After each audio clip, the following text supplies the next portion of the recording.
আজি হৈছে 29 July. 29 July সন্ধিয়াৰ কেইটামান গুৰুত্বপূৰ্ণ খবৰ আপোনালোকলৈ লৈ আহিছোঁ। আপোনালোকে ভিডিঅ'টো শেষৰলৈকে চাব বুলি আশা কৰিলোঁ। আপোনালোকে শেষৰলৈকে চাই আপোনালোকৰ মন্তব্য কমেণ্টৰ জৰিয়তে জনাবলৈ নাপাহৰিব। তো এতিয়া প্ৰথমটো খবৰ যদি চাওঁ, এতিয়া যিহেতু আপোনালোকে গম পাইছে শিৱসাগৰ, যোৰহাট, চৰাইদেউ, সোণাৰী, তো এইবিলাকত বানপানী কি কেনেদৰে হৈছিলে। এতিয়া বানপানীত কোনোবা যদি নিৰুদ্দেশ হৈ থাকে 30 দিনলৈকে বা এই নিৰুদ্দেশ হৈ থকা ব্যক্তি পৰিয়াললৈ 4 লাখ টকা দিয়াৰ ক্ষেত্ৰত এতিয়া মাননীয় মুখ্যমন্ত্ৰী মহোদয়ে ঘোষণা কৰিছে আৰু উপযুক্ত প্ৰক্ৰিয়া অনুসৰি কি প্ৰক্ৰিয়াৰ মাজেৰে দিয়া হ'ব এইখিনি আগন্তুক সময়ত সেইখিনি তেওঁলোকক দিব। এতিয়া আমি যদি চাওঁ, এতিয়া বানপানী ক্ৰমান্বয়ে শুকাবলৈ ধৰিছে। এতিয়া বানপানী শুকাবলৈ ধৰিলে এতিয়া তাৰ পিছৰ পৰিৱেশটো আৰু বেছি ভয়ানক হ'বলৈ গৈ আছে। আৰু কিছু ঠাইত এতিয়া আপোনালোকে যাব নোৱাৰে, যেনেদৰে নাজিয়া, আপোনালোকে যদি সেইফালে চন্তক, বিহুবৰ, নেপালী খুটি বুলি আপোনালোকে যিহেতু সেইখিনি শুনিছে, তো একেবাৰে দুৰ্গন্ধময় পৰিৱেশ। তেতিয়া যাতে অতি সোনকালে এইসমূহ স্থানত ভাল পৰিৱেশ এটা গঢ় লৈ উঠে আৰু সকলোৱে সেইটোৱে কামনা কৰিম। আৰু এই যি মহাপ্ৰলয় এনেকুৱা যাতে আকৌ নাহে, কাৰণ কেলে চকুলে আপোনালোকে চাব নোৱাৰে সেই অঞ্চলৰ লোকসকলক কেনেকুৱা এটা পৰিৱেশত তেওঁলোকে এতিয়া আছে।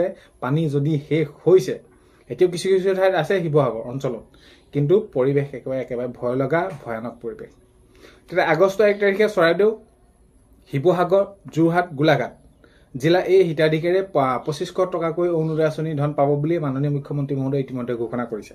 এতিয়া এই যি ধন 2500 টকাকৈ দিয়া হ'ব, যিহেতু এতিয়া আপোনালোকে গম পায় শিৱসাগৰ হওক, চৰাইদেউ হওক, যোৰহাট হওক, গোলাঘাটত হওক বান পৰিস্থিতি কেনেকুৱা ধৰণৰ হৈছে। বিশেষকৈ যদি আমি চাওঁ শিৱসাগৰ আৰু চৰাইদেউত বহুত বেছি এটা ভয়ানক পৰিৱেশ সৃষ্টি হ'ল। আৰু সেই অনুসৰি এতিয়া ৰাজ্য চৰকাৰে সিদ্ধান্ত গ্ৰহণ কৰিছে অৰুণোদয় আঁচনি যিহেতু এতিয়া 3 তাৰিখৰ পৰা দিয়া কথা কৈছিলে, 1 তাৰিখে দিব আগষ্ট, আৰু আগষ্ট 1 তাৰিখে দিব। এই চৰাইদেউ, শিৱসাগৰ, যোৰহাট, গোলাঘাট এই জিলা হিতাধিকাৰীয়ে 2500 টকাকৈ পাব। এতিয়া কোনোবা অঞ্চলত হয়তো বানপানী হোৱা নাই, তথাপিতো মুত্ৰপথ এই জিলাকেইখনৰ আটাইবোৰ হিতাধিকাৰীয়ে পাব 2500 টকাকৈ।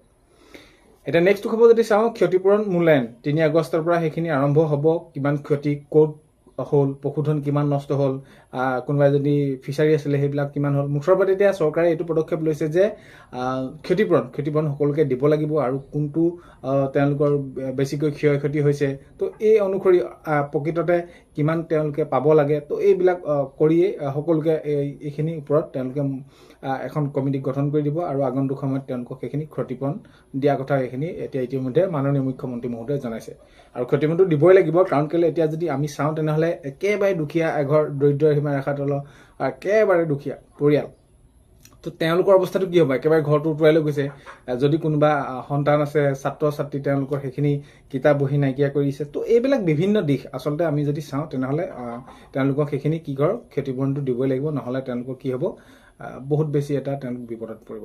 আৰু শিক্ষাকেন্দ্ৰিক সাহায্য এতিয়া ইতিমধ্যে মাননীয় মুখ্যমন্ত্ৰী মহোদয়ে জনাইছে, এই যে এই বানাক্ৰান্ত যিসকল লোকসকলৰ পৰিয়ালত যিসকল ছাত্ৰ ছাত্ৰী আছিলে তেওঁলোকে পঢ়ি থকা যিসকল ছাত্ৰ ছাত্ৰী, সেইসকলে তেওঁলোকক কি কিতাপ পত্ৰৰ পৰা আদি কৰি তেওঁলোকৰ ইউনিফৰ্মৰ পৰা আদি কৰি সকলোখিনি সুবিধা কেনেদৰে দিব পাৰি সেইখিনি ব্যৱস্থা গ্ৰহণ কৰাৰ কথা ইতিমধ্যে কৈছে।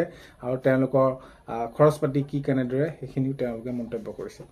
এতিয়া নেক্সট খবৰ যদি চাওঁ, নীলোৎপল বৰাৰ পাৰ্চনেল লাইফত বহুত ট্ৰমা আছে, মানৱ ডেকা ডাঙৰীয়াই মন্তব্য কৰিছে। যিহেতু এতিয়া মুখ্যমন্ত্ৰী যি ফাউণ্ডেশ্যন আছে সেইখিনি ক্ষেত্ৰত মুখ্যমন্ত্ৰী পুঁজি লৈ তাত দিব নালাগে, এই এনেকুৱা ধৰণৰ কথাবিলাক যিহেতু চলি আছিলে, এতিয়া এই বিষয়ৰ ওপৰত মানৱ ডেকা ডাঙৰীয়াই মন্তব্য কৰিছে যে নীলোৎপল বৰাৰ পাৰ্চনেল লাইফত বহুত ট্ৰমা আছে বুলি মন্তব্য কৰা দেখা গৈছে।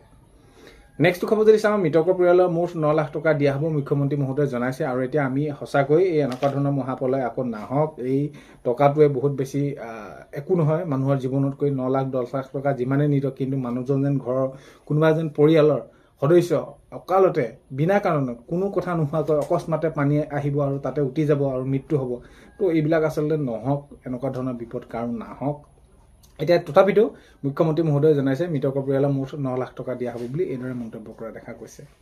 নেক্সট খবৰ যদি চাওঁ, শিৱসাগৰ বিধায়ক অখিল গগৈ ডাঙৰীয়া সংবাদমেল বান পৰিস্থিতিক লৈ তাৰ ওপৰত সেইখিনি সংবাদমেল সম্বোধন কৰিছে। আৰু তেওঁ জনাইছে যে এই যি এককালীনভাৱে দিয়া কথা কৈছে 15,000 টকা, এই 15,000 টকাই দিলে নহ'ব, 15,000 টকাইলে দিলে নহ'ব, প্ৰায় 10 লাখ টকা দিব লাগিব বুলি অখিল গগৈ ডাঙৰীয়াই জনাইছে।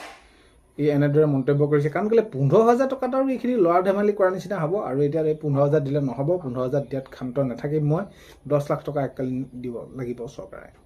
এটা নেক্সটটো খবৰ যদি চাওঁ মই কোৱা নাই কাকো ৰিলিফ ফাণ্ডত এতিয়া যিহেতু এতিয়া এই বিতৰ্কটো চলি আছিলে মাননীয় মুখ্যমন্ত্ৰী মহোদয়ে এতিয়া স্পষ্ট কৰিছে যে CM ৰিলিফ ফাণ্ডত দিয়ক বুলি মই কাকো তেনেদৰে মন্তব্য কৰা নাই কাৰোবাৰ মন গৈছে দিছে আৰু এই এনেকুৱা ধৰণৰ যদি ইয়াত দিয়াক লৈ কোনোবাই কিবা এটা কৈছে সেইটো এটা বহুত বেছি দুৰ্ভাগ্যজনক কাৰণ কেলৈ এইটো কৰিব নালাগে বুলি এইখিনি কোৱা দেখা গৈছে নেক্সটটো খবৰ যদি চাওঁ বানপানী শুকোৱাৰ পাছতহে অবৰ্ণনীয় পৰিৱেশ সৃষ্টি হ'ব মানে আপোনালোকে অবৰ্ণনীয় পৰিৱেশ মানে কোনো ধৰণৰ বৰ্ণনাই কৰিব নাই এতিয়া শুকাই গৈছে যি স্থানত ঘৰৰ ওপৰে পানী গৈছিল তো কেনেকুৱা এটা পৰিৱেশ হৈছে আপোনালোকে ভাবিলে কল্পনা কৰিলে একেবাৰে আপোনালোকে চকু কপালত উঠিব বা আপোনালোকে দেখিলে মানে এইখিনি আপোনালোকে হয়তো দেখিছে আৰু মই বিশেষ বৰ্ণনা কৰাৰ প্ৰয়োজন নাই তো বহুত বেছি এটা ভয়ানক পৰিৱেশ তো আজি 29 জুলাই সন্ধিয়া খবৰ এইকেইটা আপোনালোকক জনালো ভিডিঅ'টো শেষলৈকে চোৱাৰ বাবে ধন্যবাদ অন্য এটা ভিডিঅ'তে লগ পোৱাৰ বাবে বাই